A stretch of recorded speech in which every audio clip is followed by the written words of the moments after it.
Bismillahirrahmanirrahim. Assalamualaikum warahmatullahi wabarakatuh. Perkenalkan, nama saya Suraya dari kelas 4C, jurusan Tadris Matematika Universitas Islam Negeri Mataram. Pada mata kuliah strategi pembelajaran matematika ini, saya akan membahas tentang rangkuman dari bab 2 sampai bab 7. Bab 2-nya yaitu tentang teori behaviorisme, kognitivisme, humanistik, dan konstruktivisme. Yang pertama yaitu tentang teori behaviorisme.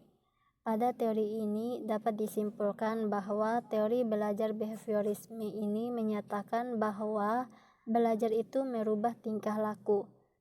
Para ahli behaviorisme mengatakan bahwa proses belajar itu terjadi apabila tingkah laku siswa sudah berubah. Apabila siswa belum merespon, maka tingkah laku siswa tidak berubah, maka belum dikatakan belajar. Contohnya, seorang anak disuruh oleh gurunya untuk menghafal perkalian dan maju keesokan harinya. Namun anak tersebut belum menghafalnya dan disuruh berdiri di depan kelas dan ia akan disuruh duduk hingga ia dapat menghafalnya. Proses-proses belajar ini dapat digambarkan sebagai berikut. Yang pertama yaitu stimulus, proses, dan respon. Yang kedua yaitu teori kognitivisme. Teori belajar kognitivisme mengatakan bahwa belajar adalah perubahan persepsi atau pemahaman. Teori belajar ini lebih mementingkan proses daripada hasil belajarnya. Model belajar kognitif mengatakan bahwa tingkah laku seseorang ditentukan oleh persepsi serta pemahamannya tentang situasi yang berhubungan dengan tujuan belajarnya. Yang ketiga yaitu teori humanistik. Pada teori humanistik menyatakan bahwa belajar yaitu memanusiakan manusia. Maksudnya adalah menghargai segala yang ada pada manusia. Oleh sebab itu, teori belajar humanistik sifatnya lebih abstrak dan lebih mendekati bidang kajian filsafat, teori kepribadian, dan psikoterapi daripada bidang kajian psikologi belajar. Adapun contoh aplikasi yang dapat digunakan dalam teori belajar humanistik ini yaitu menentukan tujuan-tujuan instruksional, menentukan materi pelajaran,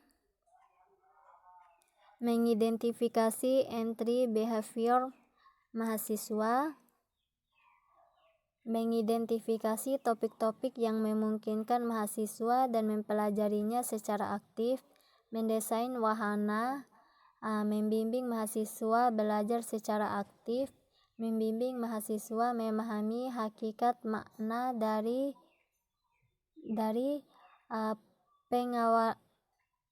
pengetahuan belajar mereka, membimbing mahasiswa sampai mereka mampu mengaplikasikan konsep baru ke situasi yang baru, dan yang terakhir yaitu mengevaluasi proses dan hasil belajar siswa. Dan terakhir yaitu konstruktivisme.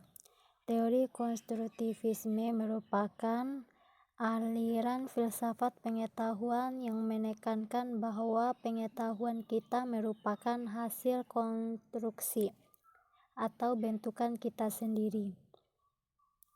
Teori ini menyatakan bahwa pengetahuan adalah bentukan siswa yang sedang belajar lewat instruksi dengan bahan atau pengalaman baru.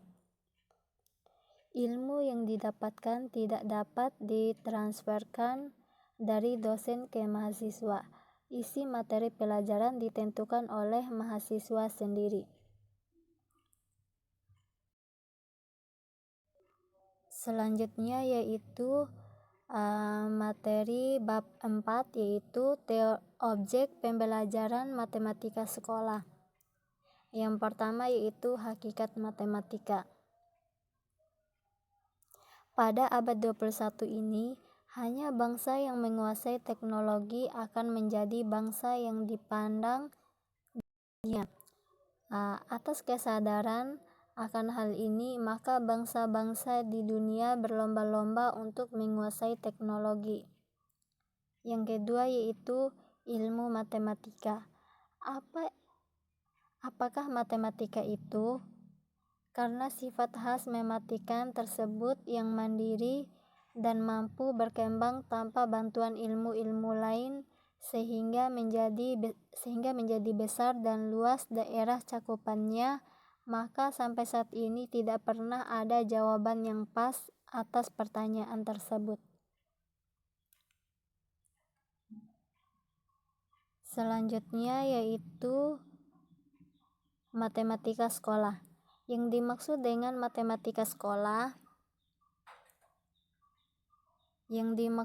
matematika sekolah adalah matematika yang diajarkan di pendidikan dasar dan pendidikan menengah. Bahan ajar matematika sekolah terdiri atas bagian-bagian matematika yang dipilih guna menumbuh kembangkan kemampuan-kemampuan dan membentuk pribadi siswa serta berpandu kepada perkembangan iptek. Bab selanjutnya yaitu tentang pengertian pendekatan, model, metode, teknik, dan taktik dalam pembelajaran matematika. Yang pertama yaitu pendekatan pembelajaran. Pendekatan pembelajaran dapat diartikan sebagai titik tolak atau sudut pandang kita terhadap proses pembelajaran yang merujuk pada pandangan tentang terjadinya suatu proses yang sifatnya masih sangat umum. Di dalamnya mewadahi, menginspirasi, menguatkan, dan melatari metode pembelajaran dengan cakupan teoritis tertentu.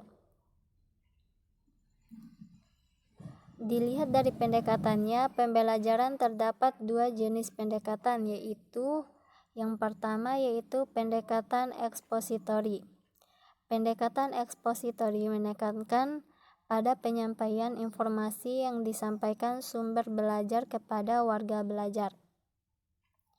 Adapun langkah-langkahnya yaitu yang pertama, sumber belajar menyampaikan informasi mengenai konsep, prinsip-prinsip dasar, serta contoh-contoh konkretnya. Yang kedua yaitu pengambilan kesimpulan dari seluruh pembahasan, baik dilakukan oleh sumber belajar atau warga belajar atau bersama antara sumber belajar dengan warga belajar. Yang kedua yaitu pendekatan inquiry.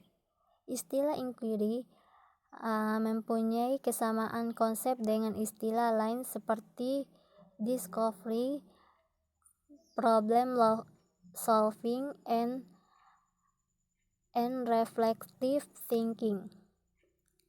Semua istilah ini sama seperti dalam penerapannya, yaitu berusaha untuk memberikan kesempatan kepada warga belajar untuk dapat belajar melalui kegiatan pengajuan berbagai permasalahan secara sistematis, sehingga dalam pembelajaran lebih berpusat pada keaktifan warga belajar.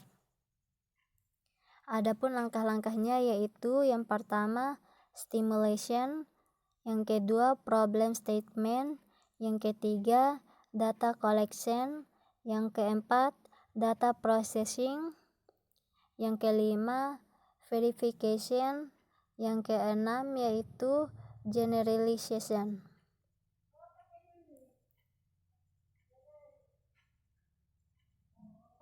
Selanjutnya yaitu metode pembelajaran. Metode merupakan langkah operasional dari strategi pembelajaran yang dipilih dalam mencapai tujuan belajar, sehingga bagi sumber belajar dapat menggunakan suatu metode pembelajaran harus disesuaikan dengan jenis strategi yang digunakan. Ketetapan penggunaan Suatu metode akan menunjukkan fungsionalnya strategi dalam kegiatan pembelajaran. Yang ketiga yaitu teknik pembelajaran. Teknik pembelajaran dapat diartikan sebagai cara yang dilakukan seseorang dalam mengimplementasikan suatu metode secara spesifik. Misalnya, penggunaan metode ceramah pada kelas dengan jumlah siswa yang relatif banyak membutuhkan teknik sendiri, yang tentunya secara teknis akan berbeda dengan penggunaan metode ceramah pada kelas yang jumlah siswanya terbatas. Yang selanjutnya yaitu taktik pembelajaran. Taktik pembelajaran merupakan gaya seseorang dalam melakukan metode atau teknik pembelajaran tertentu yang sifatnya individual. Misalkan terdapat dua orang sama-sama menggunakan metode ceramah, tetapi mungkin akan sangat berbeda dalam taktik yang digunakannya. Dalam pengajiannya, yang satu cenderung banyak diselingi dengan humor karena memang dia memiliki sense of humor, tetapi lebih banyak menggunakan alat bantu elektronik karena dia sangat menguasai bidang itu. Dan selanjutnya yaitu model pembelajaran. Model pembelajaran pada dasarnya merupakan bentuk pembelajaran yang tergambar dari awal sampai akhir yang disajikan secara khas oleh guru. Dengan kata lain, model pembelajaran merupakan bungkus atau bingkai dari penerapan suatu pendekatan, metode, dan teknik pembelajaran.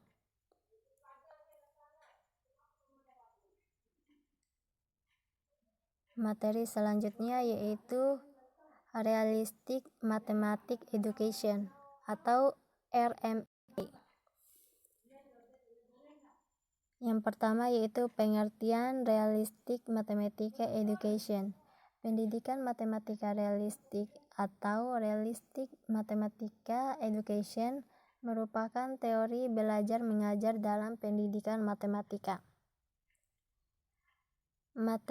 Realistic Mathematics Education pertama kali dikembangkan di Belanda pada tahun 1970-an.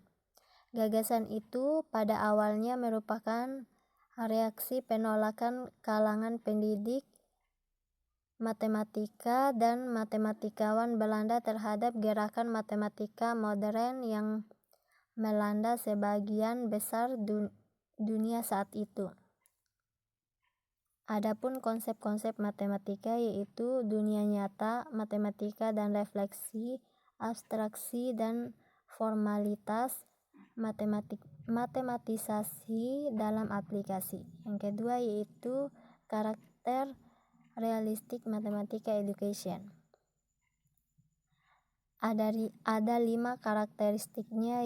Yang pertama yaitu penggunaan konteks, penggunaan model untuk matematisasi progresif, pemanfaatan hasil konstruksi siswa, interaktivitas, keterkaitan.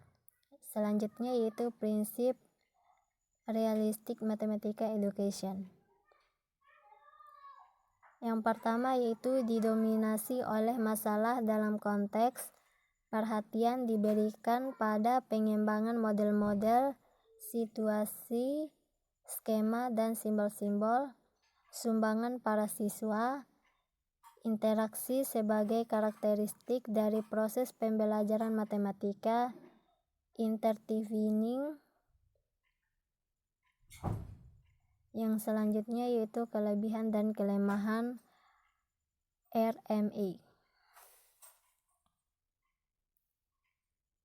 Beberapa kelebihan metode RME tersebut yaitu RME memberikan pengertian yang jelas dan operasional kepada siswa tentang keterkaitan antara matematika dengan kehidupan sehari-hari.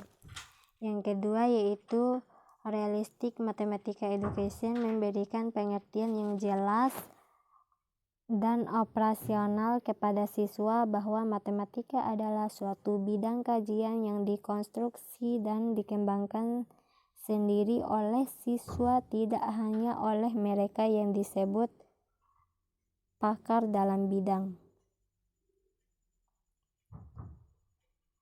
Dan adapun kerumitan dalam metode realistic mathematical education, yaitu upaya mengimplementasikan realistic mathematical education membutuhkan perubahan pandangan yang sangat mendasar mengenai berbagai hal yang tidak mudah untuk dipraktekkan.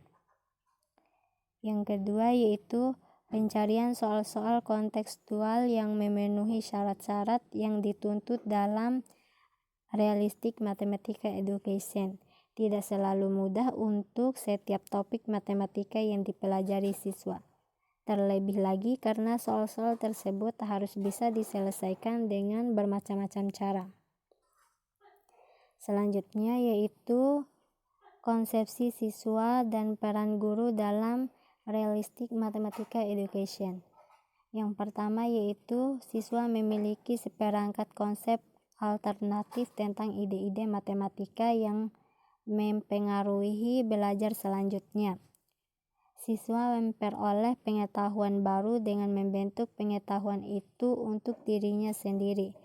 Pembentukan pengetahuan merupakan proses perubahan yang meliputi penambahan, kreasi, modifikasi, penghalusan, penyusunan kembali, dan penolakan, dan sebagainya.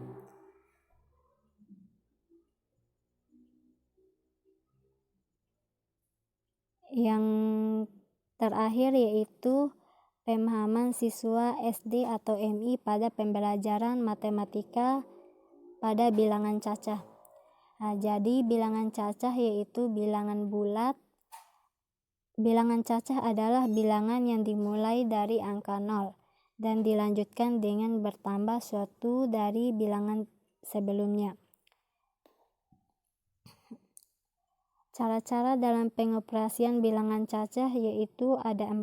Yang pertama yaitu operasi hitung bilangan cacah penjumlahan, yang kedua pengurangan, yang ketiga perkalian, dan yang terakhir pembagian. Adapun contohnya seperti yang tertera pada gambar di bawah ini, yaitu 2537 ditambah 4125 sama dengan 6662. Demikianlah penyampaian dari saya. Terima kasih. Wassalamualaikum warahmatullahi wabarakatuh.